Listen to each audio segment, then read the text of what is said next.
यहाँ जॉन जे का भाई चिहायन उसे कॉल करके बताता है कि तुम्हारे अंकल का एक्सीडेंट हो गया है, वो अब हॉस्पिटल में है। और फिर वो वही जाने लगता है और तभी उसे नमदू से पता चलता है कि सिम चियोंग बाहर गई हुई है। जॉन जे उससे कहता है कि तुमने उसे जाने ही क्यों दिया, तुम्हें पता नहीं है कि मा डे यंग उसके पीछे पड़ा है। और फिर वो उसकी लोकेशन देखने लगता है। यहाँ सिम चियोंग भिखारन के पास आई होती है, वो उससे जॉन जे के बारे में सब बता रही होती है कि वो भी अब उससे प्यार करने लगा है। और तभी जॉन जे वहाँ आ जाता है। सिम चियोंग कहती है जॉन जे इनसे मिलो, ये मेरी दोस्त है। जॉन जे कहता है दोस्त बनाने के लिए तुम्हें एक भिखारन ही मिली है। यहाँ जॉन जे के पिता डॉक्टर के पास अपनी आंखों का चेकअप कराने आए होता है क्योंकि उनकी नजर अब कमजोर होने लगी है।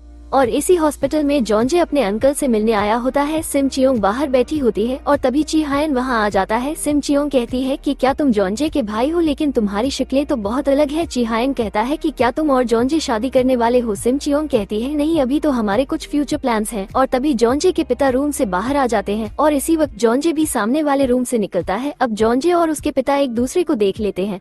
यहाँ जॉन जे के पिता उससे कहते हैं कि अब तुम घर वापस चलो, मुझे अपनी सारी जायदाद तुम्हारे नाम करनी है। जॉन जे कहता है कि मुझे आपका पैसा नहीं चाहिए और अब मैं कभी आपके पास नहीं आऊंगा, क्योंकि जब मुझे आपकी जरूरत तब आपने मुझे अकेला छोड़ दिया और आपने मेरी माँ को छोड़कर किसी और से शादी कर ली और अब मैं आपको देखना भी नहीं चाहता। और फिर वो वहाँ से चला जाता है। यहाँ घर आकर जॉन जे रोने लगता है। वो सिम चियोंग से कहता है कि जब मैं घर छोड़कर गया था तो मेरे पापा ने मुझे ढूंढने की कोशिश भी नहीं की। वो मुझे एक कॉल भी कर सकते थे, लेकिन उन्होंने मुझे अकेला छोड़ दिया। मैं हमेशा अकेला ही रहा और अपने पैसों से ही मैं कॉलेज जाया करता था। मुझे अपने पापा की बहुत याद आती थी। और फिर वो सिम चियोंग के गले लगकर रोने लगता है। और फिर वो सिम चियोंग से कहता है कि तुम मेरे दोस्तों को मत बताना कि मैं रो रहा था। सिम चियोंग कहती है नहीं, मैं किसी को भी नहीं बताऊंगी, तुम अपने दिल की हर बात मुझसे कह सकते हो। और फिर तभी अचानक से जॉन जे सिम चियोंग को किस करने लगता है। यहाँ जॉन जे खुशी खुशी सिम चियोंग के लिए खाना बना रहा होता है। नमदू उससे पूछता है कि आखिर किसके लिए बनाया जा रहा है ये खाना।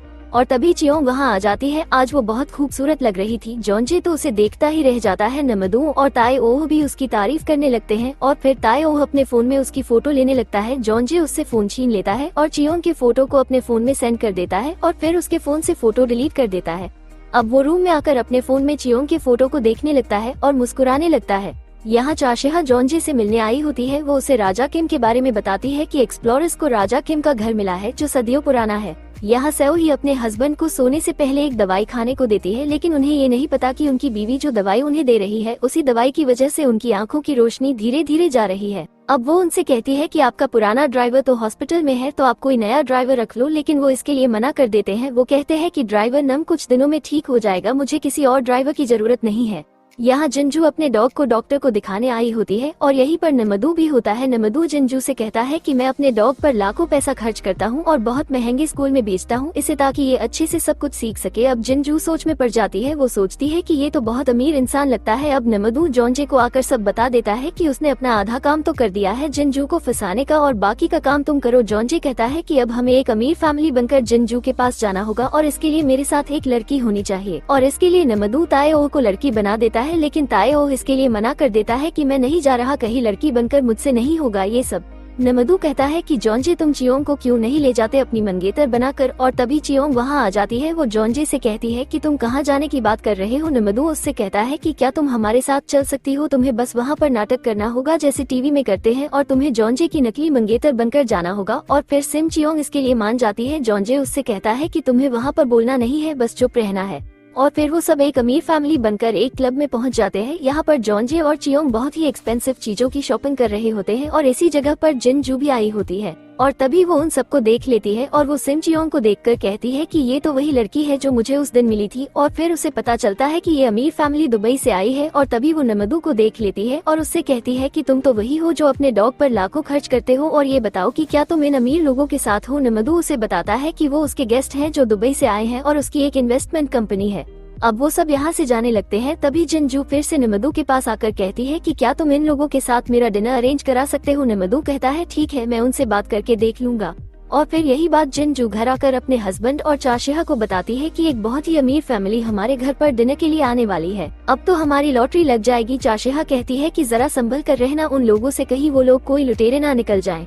यहाँ जॉन्जे चाशिहा के साथ एक म्यूजियम में आया होता है। इस म्यूजियम में राजा किम के जमाने का कुछ सामान रखा होता है और तभी वहाँ की लाइट चली जाती है। अब जॉन्जे लाइटर जलाकर देखने लगता है, तभी उसकी नजर सामने टंगी तस्वीर पर पड़ती है जो राजा किम की थी। वो कहता है कि ये तो वही जो मुझे ख्वाब में दिखाई देता है, क्या ये सच में मैं ही हूँ? और फिर जब चाशिहा भी उस तस्वीर को देखती है तो वो चौंक जाती है और कहती है कि जॉन्जे, राजा किम तो बिल्कुल तुम्हारे जैसा ही दिखता है, आखिर ऐसे कैसे हो सकता है? जॉन्जे कहता है कि अरे चलो छोड़ो इसे, हर स्मार्ट आदमी मेरी तरह ही दिखाई देता है। चाशिहा कहती है कि हो सकता है कि ये तुम्हारे खानदान से हो। यहाँ सिम चियोंग जॉन्जे के देर से घर आने पर उस पर गुस्सा करने लगती है और उसके पास ही उसे घूरने बैठ जाती है। जॉन्जे कहता है कि क्या हुआ, तुम ऐसे क्यों घूर रही हो मुझे? चियोंग कहती है कि मेरी मर्जी, मैं कुछ भी करूँ अपनी आँखों से, क्योंकि ये मेरी आँखें हैं। जॉन्जे कहता है कि अच्छा चलो ये बताओ कि जब तुम्हारा एक्सीडेंट हुआ था तब तुमने मुझे ये बताया था कि तुमने एक ख्वाब देखा था जिसमें मैंने तुम्हारा हाथ थामा था, और ये बताओ कि क्या वो बहुत पुराने जमाने का ख्वाब था जिसमें हम दोनों थे? सिम चियोंग कहती है कि नहीं, मुझे अब कुछ याद नहीं है उस ख्वाब के बारे में।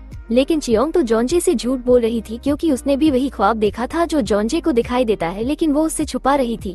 यहाँ नमदू सिम चियोंग के बारे में जॉन्जे से कहता है कि क्या तुम्हें सिम चियोंग अजीब सी नहीं लगती और उसकी हरकतें भी सबसे अलग है? जॉन्जे कहता है कि पागल हो क्या तुम, वो तो ऐसी ही है। अब नमदू सिम चियोंग के फ्रैक्चर वाली बात भी उसे बता देता है कि उसका फ्रैक्चर कुछ ही दिनों में कैसे ठीक हो गया, जबकि डॉक्टर कह रहे थे कि किसी भी फ्रैक्चर को ठीक होने में 1 महीना लग जाता है।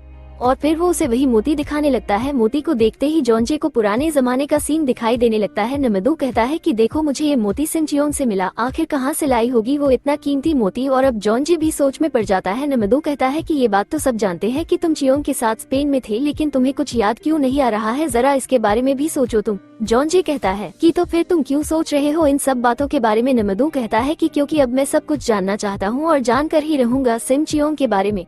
अब जॉन्जे सोचता है कि ये सब तो अब मुझे भी जानना है कि आखिर सच क्या है। यहाँ सिम चियोंग बाहर आई होती है और तभी टीना वहाँ आ जाती है जो अब उसकी दोस्त बन चुकी थी।